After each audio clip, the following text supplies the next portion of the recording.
Okay, we're going to take a look at the game Napoleon at the Berezina, designed by Robert Markham in 2003, and it appeared in Against the Odds magazine, Volume 1, Number 4. And the game concerns the retreat from Moscow, Napoleon's famous retreat, and in particular, it shows the climax of that retreat at the Berezina River, where Napoleon was attempting to extricate his army from Russia. And following my usual plan, we'll take a look at the board, the counters, the rules, give you an idea what this game is all about. The rules to the game are only about 11 pages or so. They're not all that complicated, but it suffers from one of my pet peeves about the magazine games. They're not very clear. There is some errata, and if you stick with it, you can certainly figure out the game, but there are some issues, and I just wish the rules were a bit more clearer. But the game is certainly playable. Now, it was designed as a solitaire game, but it can be played two-player. So when I fooled around with it, I played as if it was a two-player game, but it certainly can be played solitaire. Let's take a look at the counters. Okay, we'll take a look at some typical Russian units here.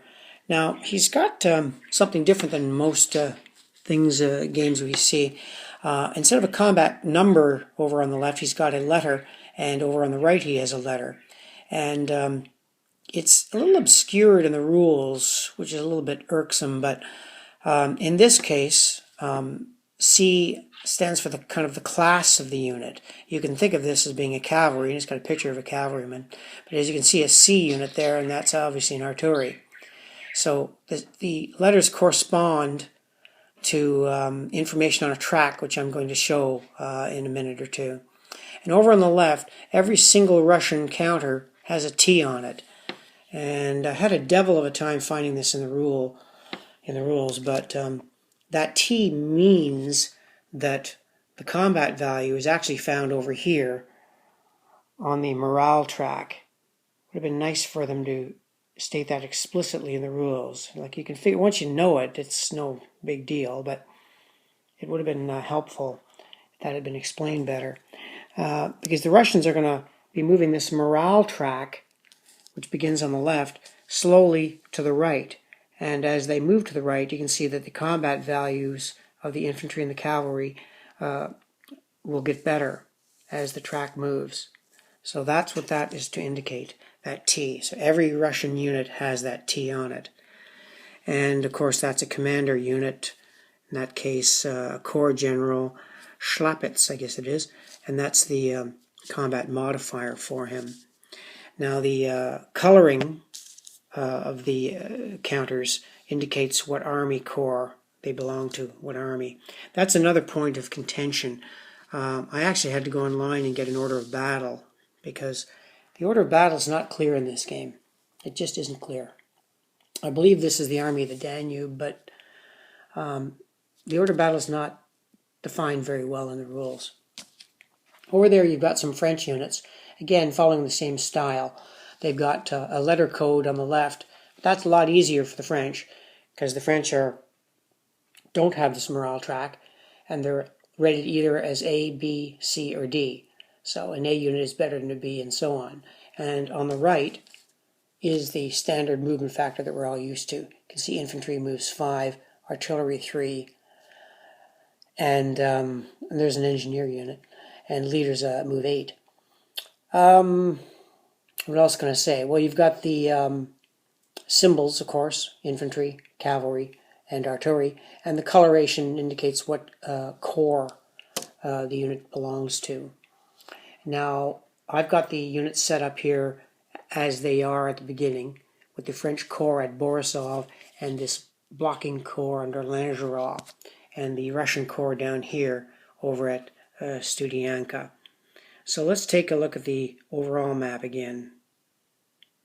Okay, keeping in mind that north is to the left, east is at the top of the picture, and west is at the bottom, the French are attempting to force the Berezina River and retreat back to France, and the Russians are attempting to thwart that aim. Now, the game is won by victory points, and you only keep track of French victory points. So the level of victory is going to depend on how many points they have. And the Russians, of course, are trying to keep that as low as possible. So the opening situation is that Russian corps is on the right blocking the French at Borisov, and there's another corps downriver or upriver, I'm not sure which, at Studianka. Most of the French are going to come in from over here, this road to Orsha. So the Grand Army will be coming in here. And they will have the decision to either force the crossing here, or they might want to move some units down here and cross at this ford. There's this ford over here, but that's quite a little distance away. I'm not sure how the French are ever going to do that. I've not played the game. Now their objectives are to get off the board at these symbols with the little bugles here. So the French are trying to exit here, here, and here. And there's also another one over here. So I guess in playtesting, perhaps this strategy was used, I'm not sure. I think historically they crossed here. I'm not totally familiar with the Berezina campaign. So that's the general plan of the strategy, what you're trying to do. Now, if you are playing the solitaire game, you take the French actively, and the French is kind of the robot, uses the robot rules to try to stop you. Now, one of the cool things in this game is these little treasure markers, you might call them. The designer is trying to show you the disintegration of the Grand Army as it retreated. And at various points in the game, the French player is going to roll on a table to see what kind of loot is left behind by the troops. And if he gets a bad roll, he'll be putting a loot marker on the square of the unit that dropped it. And later on, when the units move on, they'll leave this treasure or loot behind them. And depending on how many of these little loot markers are left behind, the Russian will gain victory points, or rather deny the French victory points. So these loot markers going down on the board is bad for the French. He doesn't want that to happen. So I'm sure in the game, when you're playing it, you're going to have a whole string of these loot markers as soldiers drop their loot just to get home. Now, another bad thing that can happen is you can roll unfavorably on the table and take a step loss. And Robert's come up with a neat idea to save markers and still make the game work. When you take your first step, you put one of these little wee skeleton markers on the unit. And then if you take a second step loss, you take the marker off and flip the unit to its reduced side. That's another little anomaly about the counters, which is kind of weird. The front of the counter, as I showed you before, shows you the class of the unit and its movement and the corps it belongs to by color. But the reverse side actually gives you more information as to which corps it's assigned to. I guess they wanted to keep the front of the counters not too busy, but it's a bit irksome to have to turn units over to find out what corps they're in. But that's neither here nor there. It's not a game breaker. But that's how the loot counters work. The morale effects table, which is the table that units roll on to see if they lose their loot or take a stop loss instead. And your standard terrain effects chart. The one thing that's different about this game, is kind of neat, is this the ford crossing rule. And I'll show you how that works. The Berezina River is frozen at this time, and it's pretty messy to cross if you're an infantryman from the 19th century and having to wade through icy water. So any unit that crosses at a ford has to roll on the terrain effects, or the ford crossing table, which is kind of over here. And you can see you have a chance of taking 2 step losses, being completely eliminated, or lose 1 step loss. So crossing a ford is a big deal in this game, and we'll see how we get around that. Okay, to negate the effects of that dreadful ford crossing, you're going to want to put an engineer unit on the space, and at a certain point in the game, or in the turn, you're going to want to roll on this engineering table, and there you have the chance of success, whether the bridge takes 1 turn to be completed, 2 turns, or so on, or not completed at all. So the way the engineers work is kind of neat in this game, and they are very important units for the French. Okay, combat is kind of interesting in this game, and it's actually very reminiscent of block games. Now, since all these units have letters, what the designer has done is he's given us a bunch of priorities for who fires first. So you can see French A combat ratings fire first, then Russian A, then French B, and so on, French C, and French and Russian D. So I've seen that used in a lot of block games, and the combat is no different here. So in this case, this B French unit would fire on the C-class Russian first. In fact, all these B units would fire before the Russians do. And if the Russians take a step, well, so be it.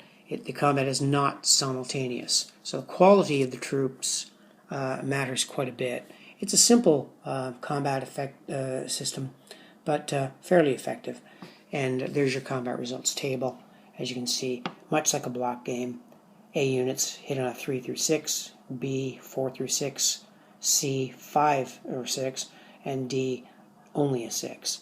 So combat, simple but effective. Now, as I had mentioned, the whole objective of the French is to exit the board. So in essence, he's going to get 3 points for each full strength point unit that exits the board, 1 for each reduced unit, and 1 for each French leader exited. And of course he gets 5 victory points if the man, Napoleon, exits. Now he will lose points for each abandoned treasure marker left on the map, and he'll lose 2 points for each French combat unit eliminated. And your victory determination is here. 70 points for decisive French victory. I'd be pretty surprised if we ever saw that. And then of course 14 or less is a catastrophic French loss, which I'm not sure how Rob has rated the actual campaign, but it certainly was a loss for Napoleon overall, although the strategies involved in getting off the board were pretty involved too. So there's a situation where French units would be exiting the board and getting their appropriate points. In essence, it's almost like a game of British Bulldog. You've got 2 lines, you're just trying to prevent the other line from going through yours. That's all I really have to say about Napoleon at the Berezina. I've only played about 5 turns into it. I like the game, and I certainly like the map. The map gives a beautiful kind of winter feel to it. Against the odds, it's always done pretty good on their maps. This one's particularly beautiful. It's the kind of thing you want to hang this up on the wall. It's so nice. My main issues are the rules, and it's a darn shame. A lot of these magazine games, they're kind of rushed out, and the rules just aren't polished. You find yourself trying to look for things that you just shouldn't have to look for. I'm sure the designer knows exactly what he has in his mind, but you've got to convey that to your the patrons that are purchasing your game. So you can get through it. You can eventually find the rule that you're looking for, but it's not easy. I don't know how to rate this game. I usually kind of avoid rating games, but overall, I do like the game. I would have liked to seen it a tad more polished. But if you're a fan of the Russian campaign, like I am, I certainly like all games about Napoleon and Russia. This is one I just had to have. So that's it for Napoleon at the Berezina, which appeared in Against the Odds magazine. Thank you for watching.